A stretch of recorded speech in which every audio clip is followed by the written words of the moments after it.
যখন শাকিব খানের ব্যাপারে মানুষ কথা বললে আমি তখন কি বলেছিলাম বলেন?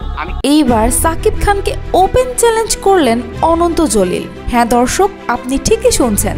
সাকিব খানের আসন্ন সিনেমা বরবাদ নিয়ে অনন্ত জলিলকে প্রশ্ন করা হয়, আপনি যদি আবার সিনেমা করেন তাহলে কি সাকিব খানের বরবাদকে ছাড়িয়ে যেতে পারবেন? এই প্রশ্ন শুনেই ক্ষিপ্ত হয়ে যায় অনন্ত জলিল আর বলেন, আমি তো সেই কবেই 100 কোটি টাকার সিনেমা করে বসে আছি, যার সম্পূর্ণ শুট হয়েছে ইরানে। আর সাকিব তো ইন্ডিয়া ছাড়া কিছু বোঝেই না। আমি সিনেমা বানালে সাকিবকে অবশ্যই ছাড়িয়ে যাব। এরপরই সমালোচনার ঝড় ওঠে গোটা সোশ্যাল মিডিয়া জুড়ে।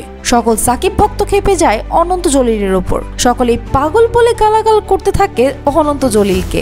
অনেকেই লিখেন, নায়ক না হতে পেরে অনন্ত জলিল পাগল হয়ে গেছে, আর তাই ভাইরাল হতেই সাকিব খানের নাম ব্যবহার করছে। তবে অনেকেই কঠোর প্রতিবাদ করে সাকিব খানের অপমান হয়, কারণ এত বড় মেগাস্টারকে নিয়ে ভাইরাল হতে এত বড় কথা কেউ বলতে পারে না। তো দর্শক, আপনাদের কাছে কি মনে হয়, অনন্ত জলিল কি আসলেই সাকিব খানকে টেক্কা দিতে পারবে?